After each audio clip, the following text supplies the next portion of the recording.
이라는 제목으로 같이 말씀의 은혜를 나누기를 원합니다. 룻기서 강의 마지막 시간입니다. 이 룻기서 전체를 보면 신앙인의 삶이 무엇인지, 기독교의 역사의 특징이 무엇인지를 알 수 있습니다. 룻기서 1장은 장례식으로 시작합니다. 남편 죽고 두 아들 죽습니다. 과부 3명 남습니다. 그래서 고통입니다. 그래서 나옴이라고 하는 자가 스스로 자기 이름을 바꿉니다. 나옴이라는 이름의 뜻은 기쁨, 웃음 이런 뜻인데 자기를 나옴이라 더 이상 부르지 말고 마라라 부르라. 쓴물이다. 나는 고통이다. 눈물이다. 나를 이렇게 부르라. 그래서 룻기서 1장을 보면 시작이 눈물이고 고통이고 장례식으로 시작합니다. 근데 4장에 맞춰지는 것은 혼인식이요, 4장에 맞춰지는 찬양으로 맞춰집니다. 이것이 성도의 삶입니다. 여러분들의 삶은 마침내 창대케 될 줄로 믿습니다. 여러분들의 삶은 밤으로 시작했다 할지라도 낮으로 맞춰지게 될 줄로 믿습니다. 이것이 성도의 삶이에요. 하나님께서 처음에 천지 창조하실 때 어떻게 하루하루를 계산합니까? 밤이 되고 아침이 되니, 밤이 되고 아침이 되니. 우리는 하루 계산을 이렇게 하죠. 아침에서부터 저녁까지. 근데 창세기 1장을 한번 보십시오. 창세기 1장을 보면 전부 다 하루를 계산하는 법이 아침이 되고 저녁이 되니 이렇게 안 합니다. 저녁이 되고 아침이 되니 할렐루야. 이것이 하나님의 계산법이에요. 어두움으로 시작했지만, 차가움으로 시작했지만, 죽음으로 시작했지만 주님 안에서 생명으로 바뀌어지게 될 줄로 확신합니다. 그래서 룻기서 전체를 보면 하나님은 회복시키시는 하나님, 축복하시는 하나님, 번성케 하시는 하나님, 할렐루야, 그와 같으신 하나님입니다. 이 하나님이 오늘 여러분의 하나님이 되는 은혜가 있기를 바랍니다. 룻기서 1장 같이 한번 봅시다. 룻기서 1장 1절. 룻기서 1장 1절. 사사들의 치리하던 때에 그 땅에 흉년이 드니라. 처음 시작은 흉년으로 시작합니다. 그래서 어떻게 됩니까? 2절, 3절, 4절, 5절까지 보면 다 그 고향을 떠나가게 됩니다. 그게 떠나가서 5절에 보니까 말론과 기론 두 사람이 다 죽고 그 여인은 두 아들과 남편의 뒤에 남았더라. 장례식으로 시작합니다. 근데 이런 장례식으로 시작하는 그곳에 놀라운 하나의 하나님의 은혜가 있습니다. 그게 뭡니까? 6절에 6절. 그가 모압 지방에 서서 여호와께서 자기 백성을 권고하사 그들에게 양식을 주셨다 함을 들었으므로, 지금 무너지고 깨어진 가정, 무너지고 깨어진 인생 가운데 하나님의 놀라운 은혜가 무엇입니까? 그들에게 말씀이 증거되기 시작합니다. 오늘 이 말씀이 여러분들에게 은혜의 회복시키는 능력의 말씀 되기를 바랍니다. 하나님의 말씀을 듣고 그들이 회복되기 위해서 필요했던 게 뭡니까? 하나님의 말씀 안에 반응합니다. 어떻게 반응하죠? 룻처럼 결단합니다. 내가 이제 붙쫓아가겠습니다. 어머니의 하나님이 나의 하나님이 될 것이고 어머니의 백성이 나의 백성이 될 것입니다. 결단하고 붙쫓아갑니다. 오늘 우리 마찬가지입니다. 주의 말씀을 듣고 결단하고 붙쫓아갈 때 하나님의 회복의 역사는 시작하게 될 줄로 믿습니다. 회복은, 자기를 변화시키는 것은 자기가 하지 못합니다. 만약에 자기가 자기를 살릴 줄 알았다면 자기 영혼을 자기가 죽게 하지도 못합니다. 자기가 자기 영혼을 살릴 힘이 있었다면 자기가 자기 스스로 시험 들지도 않죠. 누가 시험 드는 거 좋아서 시험 듭니까? 누가 무너지고 불행인 거 좋아서 불행합니까? 근데 자기를 거의 관리할 수 있는 능력이 없는 거예요. 그러기에 자기가 자기 영혼을 살릴 힘도 없습니다. 놀라운 것은 내 영혼을 살릴 힘, 내 삶을 바꿀 힘, 내 가정을 변화시킬 힘, 그것은 하나님이 갖고 계십니다. 능력의 힘이 큰 것은 우리에게 없고 하나님께 있습니다. 근데 하나님이 어떻게 일을 시작하십니까? 하나님의 모든 일은 말씀으로 시작하십니다. 그종 선지자에게 말씀하지 아니하고는 하나님은 단 하나도 행하지 않겠다. 아모스 3장 7절의 말씀입니다. 그러기에 하나님이 이제 우리에게 이 한 주간 어떻게 일하실 겁니까? 오늘 이 시간 주의 종을 통하여 하나님이 말씀하여 주시게 될 것입니다. 말씀하신 것을 붙잡고 주여 내가 믿습니다. 그대로 행하여 주시옵소서. 믿고 결단하고 붙쫓아갈 때 하나님의 역사가 나타나게 될 줄로 믿습니다. 믿고 붙잡고 붙쫓아가는 거예요. 그랬을 때 하나님이 그들을 섭리하시죠. 이끌어 가시다. 보아세바까지 그들을 인도하세요. 인도하셔서 마침내 한량없는 은혜를 그곳에 부어주십니다. 어떤 은혜죠? 하나님 교제할 수 있는 은혜, 축복의 은혜. 오늘 저는 여러분들이 하나님과 깊은 교제를 나누고 하나님께 한량없는 물질의 부여를 받는 은혜가 있기를 바랍니다. 그리고 나서 그들을 안식의 터전으로 인도합니다. 마음의 상처와 마음의 아픔을 치료합니다. 하나님 오늘 여러분들의 모든 마음들을 하나님이 치료하시고 회복시키는 은혜가 있기를 바랍니다. 그리고 마침내 찬송할 수 있는 삶으로 바꿔주시는 거예요. 찬송할 수 있는 삶으로. 그러니까 하나님은 룻기서를 통해서 성도들을 어떻게 이끄시겠다는 전략이 있습니다. 다 무너진 성도, 장례식, 깨어진 곳, 죽은 곳, 어두운 곳, 흉년인 인생, 이런 인생을 딱 붙잡아서 하나님께서 그에게 말씀을 주세요. 그러게 말씀을 소홀히 여기면 아무것도 없습니다. 말씀 듣고 말씀 안에 믿고 말씀 안에 결단하고 말씀 안에 붙쫓아가는 은혜가 있기를 바랍니다. 할렐루야. 그 말씀이 능력이에요. 그 말씀 붙잡고 나가다 보면 자기는 우연히 걸어가는데, 자기는 아무것도 모르고 걸어가는데 우연히 가는 그 길을 보아스의 밭으로 하나님이 이끄시듯이 우리의 인생길을 하나님이 섭리하여 주시기 시작하고, 섭리할 뿐만 아니라 만날 때까지 이끌어 주시고 인내할 수 있는 힘을 하나님이 허락하여 주시고, 그래서 마침내 교제하고 축복하게 만드시고 안식하여 상처를 치유하게 만드시고 마침내 결혼식과 찬송할 수 있는 위치로 우리를 변화시켜 주시게 되는 것입니다. 그러기에 성경이 이렇게 말합니다. 에베소서 1장 3절 6절에 보면 찬송하리로다 하나님 곧 우리 주 예수 그리스도의 아버지께서 그리스도 안에서 하늘에 속한 모든 신령한 복으로 우리에게 복 주시되 곧 창세전에 그리스도 안에서 우리를 택하사 우리로 사랑 안에서 그 앞에 거룩하고 흠이 없게 하시려고 그 기쁘신 뜻대로 우리를 예정하사 예수 그리스도로 말미암아 자기의 아들들이 되게 하셨으니 이는 그의 사랑하시는 자 안에서 우리에게 거저 주시는 바 그의 은혜의 영광을 찬미하게 하려는 것이라. 아멘. 하나님께서 우리에게 하늘의 신령한 복을 마음껏 내려주시겠다는 것입니다. 그래서 거룩하고 흠이 없도록 우리를 만들어 가신다는 거예요. 그런 과정 속에 우리가 있음을 믿으시기 바랍니다. 지금 흠도 있어요. 지금 부족해요. 그러나 하나님의 과정 가운데 있는 것입니다. 거룩하고 흠 없게 우리를 만들어 가시게 되고 마침내 은혜의 영광을 찬송할 수 있는 자로 우리를 변화시켜 주시게 될 것입니다. 할렐루야. 성경이 이렇게 말합니다. 시편 126편 1절로 6절에 보니까 여호와께서 시온의 포로를 돌리실 때 우리가 꿈꾸는 것 같았더라. 우리가 포로된 인생들이 너무 많잖아요.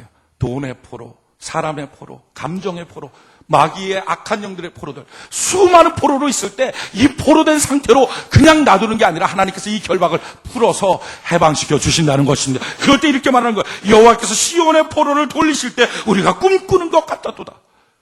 여러분, 하나님의 역사는 꿈꾸는 것처럼 역사가 나타나는 것입니다. 가히 지금 우리가 상상할 수 없는 일들을 하나님 우리에게 허락하여 주신다는 것입니다. 저는 믿습니다. 여러분들이 한 10년 후에, 20년 후에 뒤를 돌아보며 이야, 내 인생이 어떻게 이렇게 많이 바뀌었을까? 내 삶이 어떻게 이렇게 많이 바뀌었을까? 이것은 하나님이 역사하여 주신 것이다. 할렐루야. 간증하는 삶이 될 줄로 확신합니다. 그러면서 뭐라고 말합니까? 그때 우리 입에는 웃음이 가득하고 우리 혀에는 찬양이 찼었도다. 열방 중에서 말하기를 여호와께서 저희를 위하여 대사를 행하셨다 하였도다. 여호와께서 우리를 위하여 대사를 행하셨으니 우리는 기쁘도다. 여호와여 우리의 포로를 남방 시내들 같이 돌리소서. 눈물을 흘리며 씨를 뿌리는 자는 기쁨으로 거두리로다. 울며 씨를 뿌리러 나가는 자는 정령 기쁨으로 그 단을 가지고 돌아오리로다. 할렐루야. 지금 울고 있습니까? 괜찮습니다. 우는 것이 시작이지만 기쁨으로 단을 거두게 만들어 주시게 될 것입니다. 할렐루야. 하나님께서 대사를 행하여 주시게 될 것입니다. 저는 여러분들이 오늘 이 시간부터 웃는 사람 되기를 바랍니다. 찬송하는 사람 되기를 바랍니다. 하나님의 대사가 여러분들에게 나타나기를 바랍니다. 할렐루야. 이 역사가 하나님 오늘 이 거룩한 주의 날 복 있는 교회 복된 예배에 나왔으니 우리에게 주의 복으로 허락하여 주시옵소서. 할렐루야. 저는 여러분들이 찬송할 수 있는 자로 바뀌어지는 은혜가 있기를 바랍니다. 그런데 다 찬송할 수 있는 것은 아니에요. 오늘 성경에 보면 찬송을 빼앗긴 자가 있는가 하면 찬송을 획득한 자가 있습니다. 과연 누구는 찬송을 빼앗기고 과연 누구는 찬송을 획득했는가? 오늘 먼저 빼앗긴 사람의 특징이 무엇입니까? 룻기서 4장 1절로 6절. 룻기서 4장 1절로 6절. 같이 한 목소리 한번 읽읍시다. 룻기서 4장 1절로 6절 한 목소리 시작. 보아스가 성문에 올라가서 거기에 앉았더니 마침 보아스에 말하던 기업 물을 자가 지나는지라.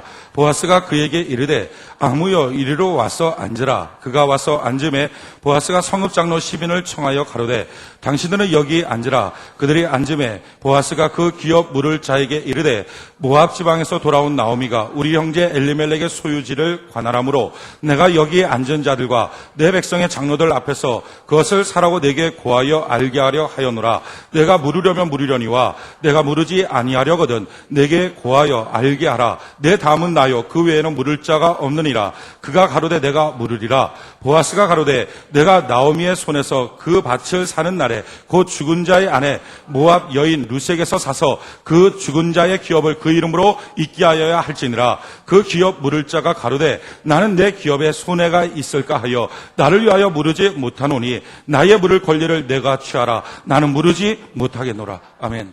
결국 이 사람은 찬송의 주인공이 되지 못했습니다. 왜 이 사람이 이렇게 됐을까요? 지금 이 내용의 얘기는 이것입니다. 보아스가 성문 앞에 앉아 있습니다. 그리고 기다립니다. 기업 물을 사람, 자기보다 먼저 이 룻과 결혼할 수 있는 자격이 있는 사람을 기다립니다. 그가 지나가요. 불렀습니다. 부르고 지금 그 성에 있는 장로 10명도 같이 부릅니다. 그래서 그 자리에서 이렇게 말합니다. 당신이 기업 물을 짭니다. 기업을 물으겠다면 물으십시오. 그랬더니 이 남자가 덜커덕, 좋습니다. 내가 책임지겠습니다. 보아스가 다시 말합니다. 근데 책임진다는 것을 똑똑히 들으십시오. 책임지려면 룻과 결혼할 뿐만 아니라 그리고 나서 그 원래 엘리멜렉의 소유지가 지금 남들한테 다 팔려갔는데 그걸 당신이 돈을 주고 다시 사서 그 땅을 룻에게 주고 그리고 룻에게서 태어나는 아들의 이름으로 그 땅이 전속될 수 있도록 해야만 됩니다. 이렇게 말한 거예요. 그러니까 가만 생각해 보니까 공연하게 여인 한 명 때문에 땅을 사야 되고 그 땅을 자기 것도 아니고 남한테 소유로 줘야 된다는 생각이 드니까 내가 손해볼 것 같구나 라고 생각해서 내가 손해가 될 것 같아서 못하겠습니다. 당신이 하십시오 라고 말한 거예요. 손해가 될 것 같기 때문에 나는 이 기업물을 짜의 책임을 감당하지 않겠습니다 라고 말합니다.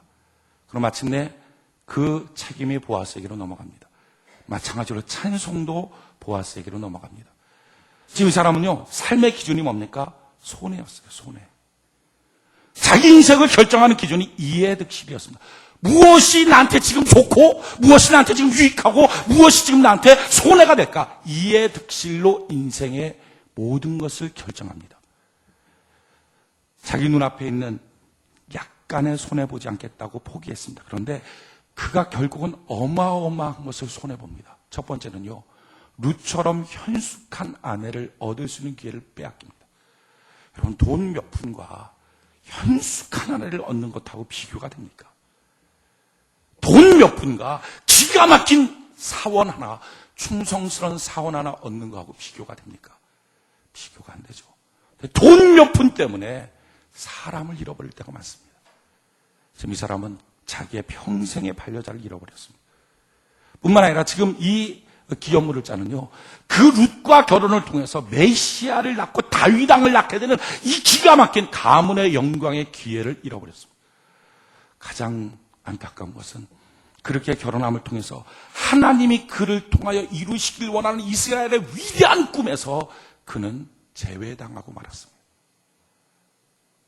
눈앞에 있는 손해, 눈앞에 있는 이득을 따라가면 사실은 가장 중요한 것을 잃어버리고 맙니다. 성경 무엇이라고 우리에게 말합니까? 우리가 어떻게 살아야 된다고 성경 우리에게 가르쳐주고 있습니까? 마태복음 6장 31절로 33절에 보면 그러므로 염려하여 이르기를 무엇을 먹을까 무엇을 마실까 무엇을 입을까 하지 말라. 이는 다 이방인들이 구하는 것이라. 이게 무슨 말입니까? 항상 이해득실로 사는 사람의 특징은 뭐죠? 무엇 먹을까? 무엇 마실까? 무엇 입을까? 그거예요. 어떻게 하면 나한테 좋을까? 어떻게 하는 게 나한테 이득될까? 어떻게 하면 내가 돈을 좀 더 벌 수 있나? 어떻게 하면 나한테 조금 더 이득이 남나? 어떻게 하면 나한테 좀 더 이문이 남을까? 어떻게 하는 게 내 마음이 조금 더 편해질까? 내가 조금 더 즐거워질까? 내 몸이 조금 더 괜찮아질까? 이것이 인생 판가름의 기준이었다는 거예요. 근데 이런 기준으로 인생을 살 때 문제는 뭡니까? 항상 염려가 따라다닌다는 거예요. 여러분, 염려가 있습니까? 염려가 있는 유일한 이유는 자기가 이해득실로 인생을 살기 때문에 그렇습니다. 이해득실이 자기 인생의 기준이 될 때는 염려가 떠나질 않아요. 그럼 어떻게 인생 살아야 합니까? 성경 말하는 거. 그러므로 염려하여 이르기를 무엇을 먹을까 무엇을 마실까 무엇을 입을까 하지 말라. 이는 다 이방인들이 구하는 것이라. 너희 천부께서 이 모든 것이 너희에게 있어야 할 줄을 아시느니라. 너희는 먼저 그의 나라와 그의 의를 구하라. 그리하면 이 모든 것을 너희에게 더하여 주시리라. 아멘. 그의 나라와 그의 의가 뭐죠? 그의 뜻, 다른 말로 하면 하나님의 목적을 구하고 인생을 살라. 하나님의 목적에 이끌림 받는 삶을 살라. 그럴 때 나머지 모든 것을 너희에게 더하여 주시게 될 것이다. 할렐루야. 그러기에 사람은 두 종류의 사람이 있어요. 이해득실로 인생을 사는 사람이 있고 목적에 이끌려 사는 사람이 있어요. 하나님이 내게 주신 목적이 뭐냐? 그 목적에 따라서 인생을 사는 사람이 있어요. 사람의 종류는 두 가지예요. 이해득실에 이끌려서 사는 사람, 목적에 이끌려서 사는 사람. 목적에 이끌리는 삶. 이건 릭 워렌 목사님, 새들백교회 릭 워렌 목사님의 유명한 저서의 제목입니다. 이 목사님이 지금 뭐 전 세계적으로 최고 유명한 교회죠. 그리고 그의 저서, 이 목적에 이끌린 삶이라고 하는 책은 전 세계의 언어로 다 번역됐습니다. 성경을 제외하고서는 이런 책이 없어요. 저는 여러분들 혹시 이 책을 안 읽어봤으면 이 책을 꼭 한번 읽어보길 바랍니다. 굉장히 영적으로 파워풀한 책이에요. 각 교회마다 이걸 갖고 목적에 이끌리는 삶 해갖고 40일 새벽 기도에도 열기도 하고 이런 많은 일들이 있을 만큼 굉장한 책입니다. 근데 이 책을 제목을 쓰고 또 이 책을 쓰게 됐던 릭 워렌 목사님, 지금 참 그 미국의 새들백 교회 최고의 영광스러운 교회 모습들을 드러내고 있는 이 이유가 뭐냐면 이것입니다. 그분이 원래 전도사 시절이죠. 전도사 시절에 한국에 왔었어요. 1974년에 엑스폴로 74, 혹시 여러분들 가운데 나이 드신 분들은 기억하실지 몰라요. 엑스폴로 74라고 한국에서 전도대회가 있었는데 그때 왔습니다. 그때 와서 영락교회에서 예배를 드리는데 너무 큰 쇼크를 먹었어요. 그러니까 7부 예배를 드리는데 예배마다 뒤에, 그러니까 예배 끝나고 나가고 나서 그 다음번 성도들이 와서 또 예배 드려야 되니까 예배 시간 밖에 성도들이 그 다음번 예배 드릴 성도들이 다 서 있는 거예요. 그리고 나가면 또 들어오고 나가면 또 그런 예배의 광경을 그가 보고, 야, 하나님, 이렇게 뜨겁게 예배를 사모하는 이런 교회를 내가 목회하고 싶어요. 이런 교회를 내게 세우게 해주세요. 하고 막 마음속에 감동이 있었어요. 그런 감동이 있으면서 또 말씀을 듣는데 그때 말씀드렸던 내용이 뭐냐면 사도행전 13장 22절의 말씀이에요. 그 말씀이 뭐냐면 이거예요. 패하시고 다윗을 왕으로 세우시고 증거하여 가라사대 내가 이세 아들 다윗을 만나니 내 마음에 합한 사람이라 내 뜻을 다 이루게 하리라 하셨더라. 이 말씀을 들은 거예요. 그러면서 당신은 하나님처럼 하나님의 마음에 합한 다윗처럼 당신의 인생이 복되길 바랍니다. 막 이런 설교를 들은 거예요. 근데 그 설교를 듣고 이 사람이 시험에 들었어요. 말씀도 잘 들어야지. 말씀 제대로 못 듣고 이렇게 졸다 깨다 이렇게 듣고 그러면 시험 듭니다. 이 사람이 그 말씀 듣고 시험을 들었어요. 근데 시험 들은 이유가 뭐냐면 이거예요. 자기가 봤을 때 다윗은 엉망진창의 인생이라는 거예요. 그는 간음했죠. 살인했죠. 도적질했죠. 남의 아내 도적질했죠. 거짓말했죠. 그러니까 10계명에 있는 계명들은 그가 다 어긴 사람이에요. 근데 이렇게 다 어긴 엉망진창인 사람을 하나님이 전무후무하게 내 마음에 합했다라고 말했다면 그러면 이 땅의 질서가 뭐가 되겠느냐? 무엇 갖고 하나님이 통치하려고 그러느냐? 말도 안 된다. 야, 이건 잘못된 거야. 이거는 설교자가 잘못됐든지 성경이 잘못됐든지 아니면 하나님이 잘못된 거야. 이러면서 시험에 든 거예요. 그래서 막 설교를 듣다가 깊은 시험 가운데 빠진 거예요. 그런데 시험 들었을 때 해야 될 가장 중요한 일은요. 시험 들었을 때 예배를 더 드려야 됩니다. 시험 들었을 때 말씀을 더 봐야 합니다. 시험 들었을 때 기도를 더 해야 합니다. 왜냐하면 왜 시험에 듭니까? 몰라서 시험 드는 거예요. 어마어마한 하나님의 것을 조망만한 자기 머리로 담으려고 하니까 안 담아져서 드는 게 시험이에요. 그래서 시험 들고 나면 그 다음에 말씀을 더 보고 그 다음에 기도를 더 하고 그 다음에 예배를 더 드리면 아하 그렇구나. 그것 때문에 그런 거였구나. 깨달아져요. 이 리곤의 목사님도 시험 들고 난 다음에 참 복된 사람의 특징이죠. 시험 들고 난 다음에 예배를 더 드린 거예요. 시험 들고 난 다음에 성경을 더 파기 시작했어요. 성경을 더 파다가 얼마 가지 않아서 자기 무릎을 딱 치면서 하나님 앞에 무릎 꿇고 통곡하며 회개했기도 했어요. 하나님, 이것 때문이었군요. 내가 무식해서 그랬습니다. 하나님 잘못됐습니다. 무릎을 딱 치면서 회개했어요. 그 딱 치면서 회개한 내용이 같은 사도행전 13장, 같은 사도행전 13장 36절을 보고 그냥 깜짝 놀랐어요. 36절에 뭐라고 나오냐면 다윗은 당시에 하나님의 뜻을 쫓아 섬기다가 잠들어 그 조상들과 함께 묻혀 썩음을 당하였으되 이 말을 보고 다 무릎을 치면서 왜 하나님이 그토록 죄도 많고 사고도 많이 쳤던 다윗을 너는 내 마음에 합했다라는 말을 했는가? 이유가 이거구나. 다윗은 당시에 하나님의 뜻을 쫓아 평생을 살았구나.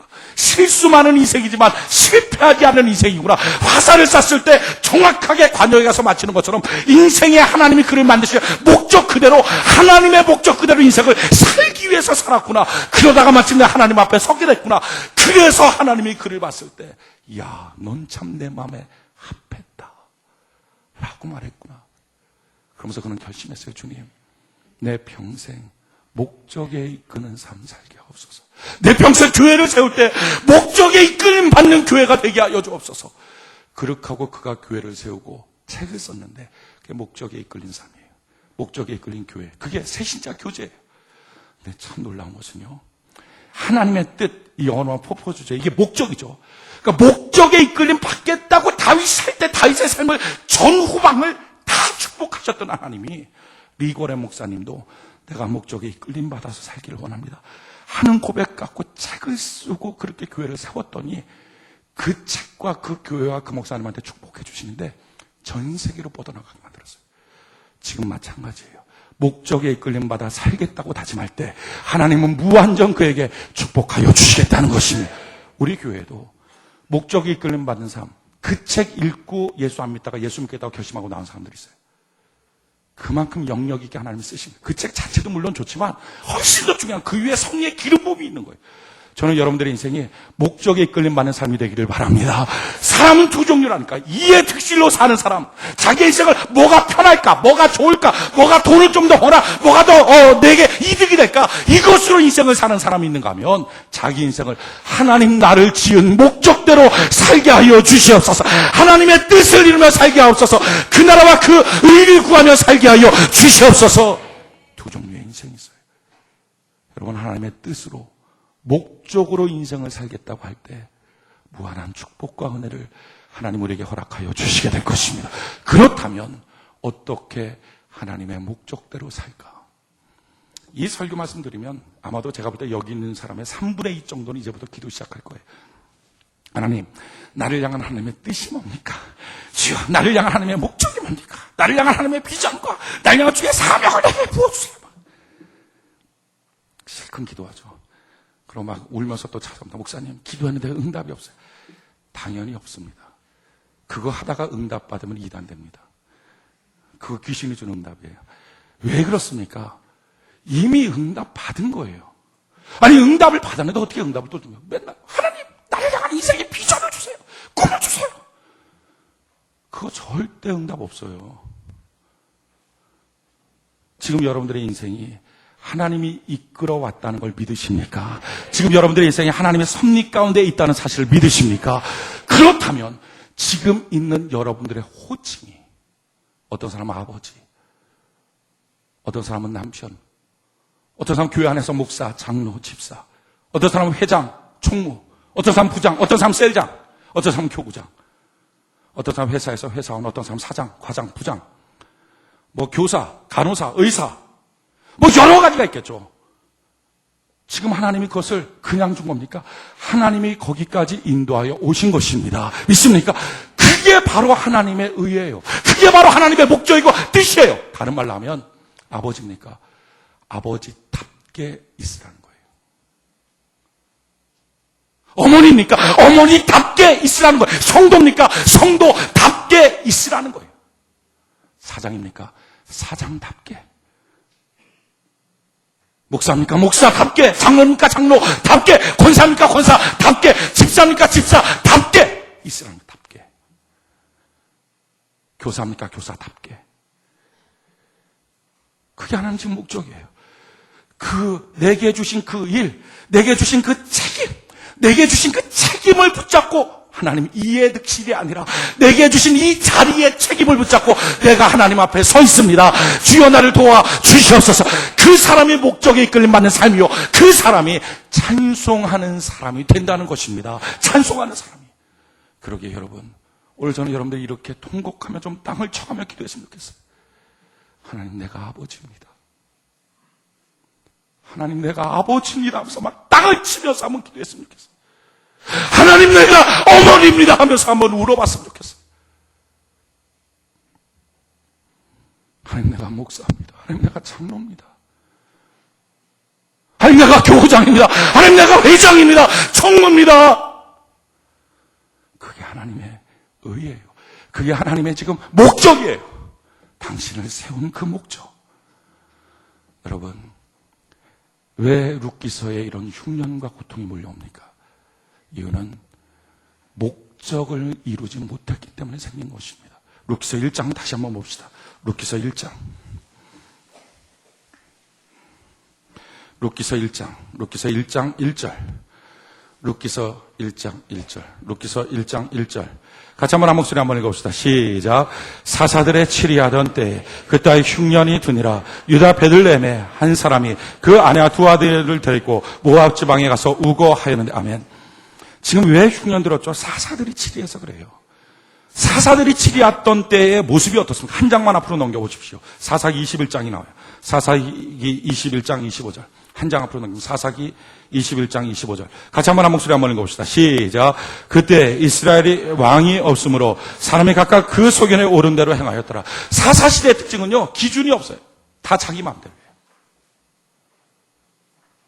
하나님이 정해놓은 자리가 있잖아요. 아버지라고 하면 아버지로서의 위치와 아버지로서의 해야 될 일이 있잖아요. 근데 아니, 지 마음대로예요. 자기 느끼는 감정대로예요. 자기가 하고 싶은 대로예요. 자기 눈앞에 보이는 이득대로예요. 어머님은 어머니로서의 자리가 있잖아요. 아니에요. 그냥 막 뛰쳐나가버리고 귀찮으면 팽개쳐버리고. 가정 안에서, 사회 안에서, 교회 안에서 각각의 자리가 있잖아요. 근데 자리 상관없는 거예요. 각각의 위치 상관없는 거예요. 자기 마음대로, 자기 하고 싶은 대로 그렇게 하는 거예요. 무너지는 거예요. 대표적인 인물이 누구죠? 엘리멜렉이라는 인물이에요. 엘리멜렉이라는 이름의 뜻이 뭡니까? 여호와는 나의 왕이시다, 이런 거예요. 하나님만이 나의 왕이시다. 얼마나 멋진 성도입니까? 그런데 하나님만이 나의 왕이시다! 그래 놓고서는 팽개쳐버리고 흉년 한 번 오니까 다 도망가 버리는 거예요. 룻기서의 문제는 바로 이거였어요. 회복은 어떻게 이루어집니까? 이의 득실 따라가면 찬송은 없다. 눈앞에 있는 것들을 쫓아서 기분 내키는 대로 인생 살면 찬송은 없다. 너의 인생 지금 주어진 그 자리가 하나님의 뜻이다. 그 자리에서 하나님, 내가 여기서 눈물로 씨를 뿌립니다. 기쁨으로 단을 거두게 하여 주시옵소서. 하나님, 이곳에 주의 대사를 이루어 주시옵소서. 그 사람이 찬송하는 사람이 되는 거예요. 우리 모두 지금 있는 그 자리에 책임을 다하는 은혜가 있기를 바랍니다. 다윗은요, 평생 하나님의 뜻을 쫓아가요. 평생 하나님의 뜻을 쫓아 살면서 마지막 죽는 순간까지 하나님의 뜻으로 살아요. 자기를 세운 그 목적 그대로 인생을 살아가요. 어떻게 그게 가능했을까? 성경 한번 찾아봅시다. 사무엘하 5장.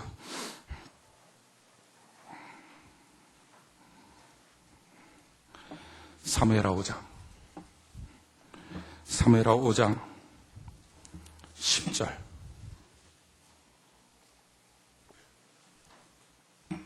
사무엘하 5장 10절. 사무엘하 5장 10절. 사무엘하 5장 10절. 같이 한번 한 목소리 한번 읽읍시다. 사무엘하 5장 10절 한 목소리 시작.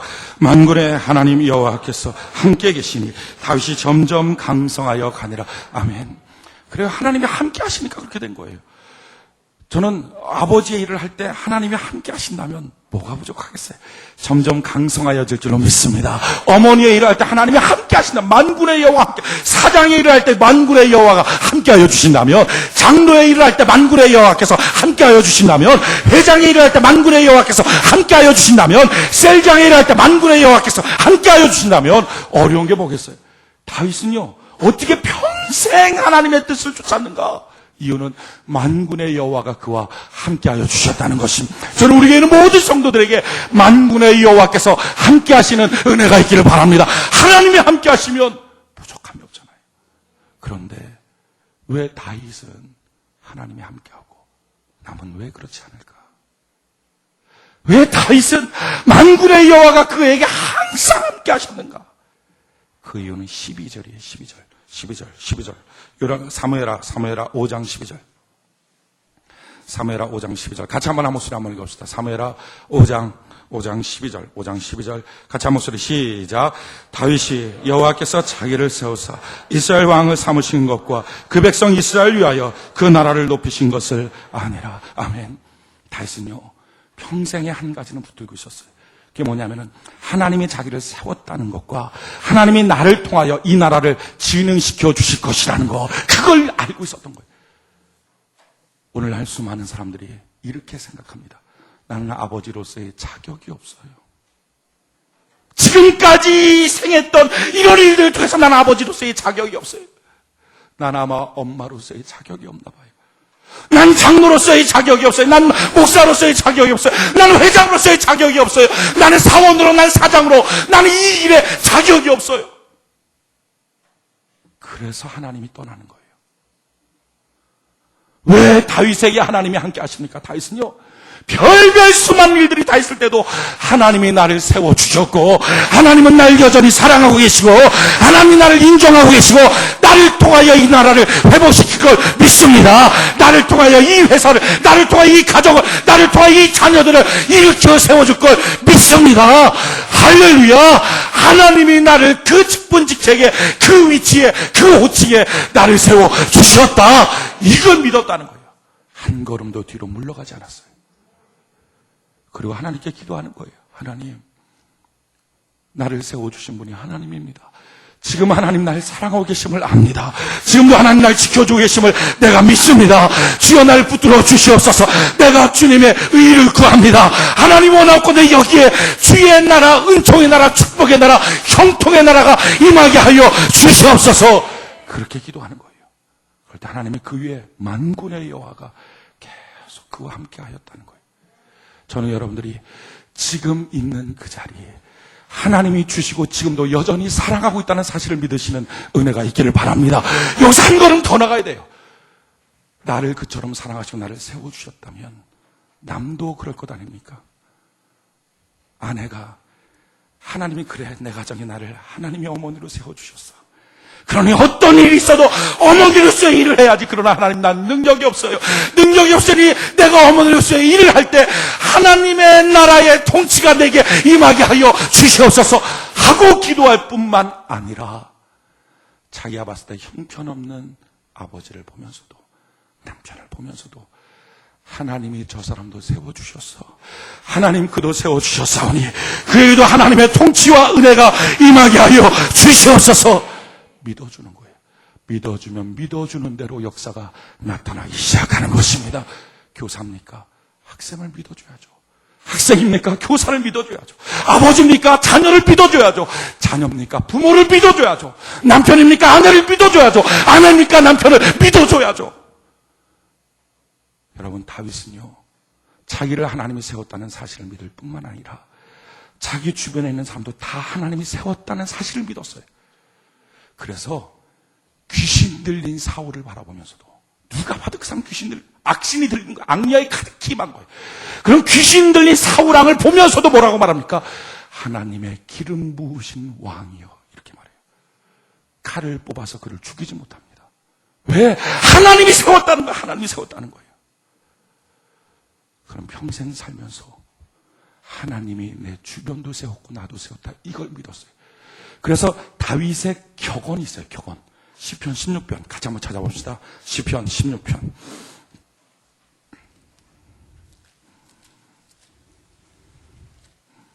시편 16편 3절.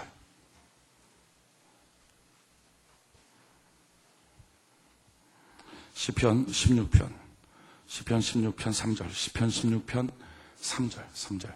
같이 한번 한 목소리 한번 읽읍시다. 시편 16편 3절 한 목소리 시작. 땅에 있는 성도는 존귀한 자니 나의 모든 즐거움이 저희에게 있도다. 아멘. 다윗은 고백하는 거예요. 다윗의 믹담이란 뜻은 평생의 격언, 자기가 붙들고 살았던 말씀 이런 뜻입니다. 그러니까 다윗이 지금 고백하는 거예요. 땅에 있는 성도는 존귀한 자다. 그 땅에 있는 성도 중에 사울도 있었고 자기한테 반역하는 세라도 있었고 자기한테 반역하는 시므이도 있었고 자기한테 반역하는 요압도 있었어요. 그러나 그 모든 사람들 하나님이 세웠다. 땅에 있는 성도는 존귀한 자다.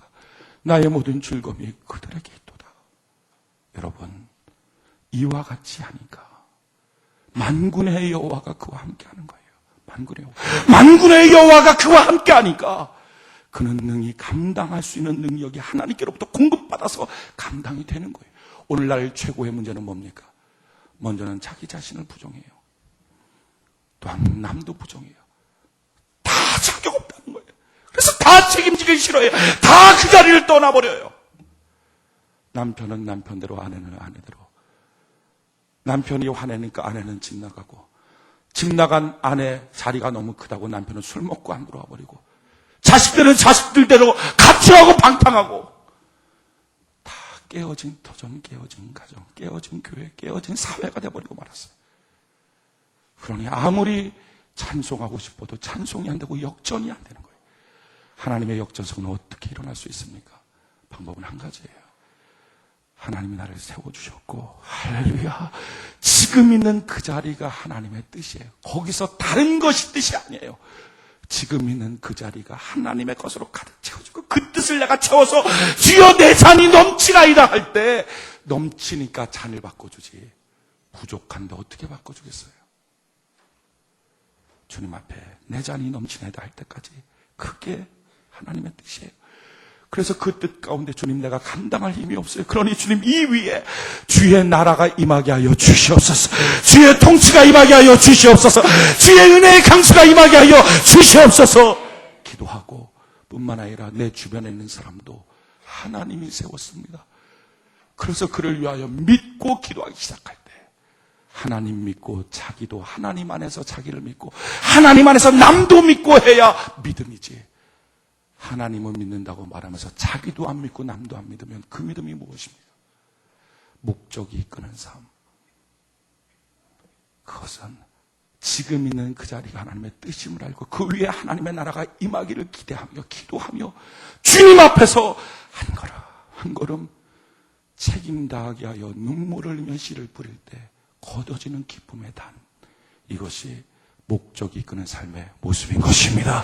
수많은 사람들은 이걸 하기 싫어서 눈앞에는 이해 득실을 쫓아갑니다. 눈앞에는 자기 기쁜 것을 쫓아갑니다. 눈앞에는 자기의 편한 것을 쫓아갑니다. 결국은 가장 큰 손해를 보는 인생을 삽니다. 우리 인생 살 때 주님 내게 주신 그 자리, 주님 내게 주신 이 위치, 나의 호칭, 이게 하나님의 뜻임을 알고 오늘 하나님께 기도하십시다. 하나님 내가 믿습니다. 나를 세워주셨음을 믿습니다. 나를 통하여 지능케 하실 걸 믿습니다. 주여 역사하여 주시옵소서. 그러나 내 힘만 갖고 책임 감당이 안 됩니다. 하나님, 하나님의 나라가 임하게 하여 주시옵소서. 우리 주께 두 손 높이 들고 우리의 낯빛을 주를 향하여 들고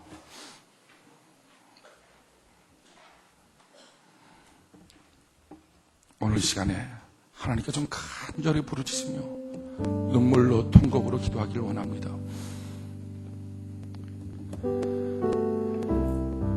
하나님 앞에 이렇게 좀 외쳐보기를 원해요. 하나님 내가 아버지입니다. 하나님 내가 아버지입니다. 하나님 내가 남편입니다. 하나님 내가 아내입니다. 잊혀졌던 그 이름들 좀 끄집어내시라고요. 포기했던 그 자리를 한번 끄집어내시라고요. 하나님 내가 사장입니다. 하나님 내가 장로입니다. 하나님 내가 회장입니다. 하나님 내가 셀장입니다. 하나님 내가 교구장입니다. 힘들다고 묻어버렸던 것, 힘들다고 포기했던 그 이름, 하나님의 의, 하나님의 목적, 그걸 좀 끄집어내라고요. 끄집어내서 하나님께 고백합시다. 주님 내가 어머니예요. 주님 내가 어머니예요. 감당할 능력 힘이 없어서 놔버렸던 이름, 주님 내가 어머니예요. 이제 주의 뜻을 구합니다. 이제 목적을 구합니다. 감당할 힘이 여전히 없어요. 주의 나라를 내게 임하게 하여 주옵소서. 주의 나라를 내게 임하게 하여 주옵소서.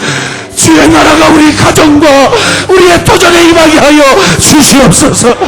우리 간절히 주여 세 번 부르고 우리 주 앞에 기도합시다.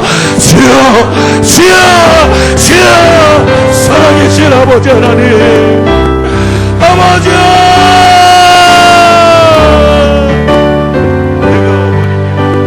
내가 주의 나라가 임하게 하여 주옵소서.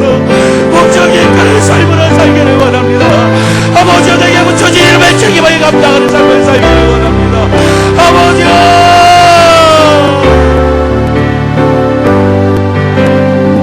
하나님 도우시옵소서. 아버지여,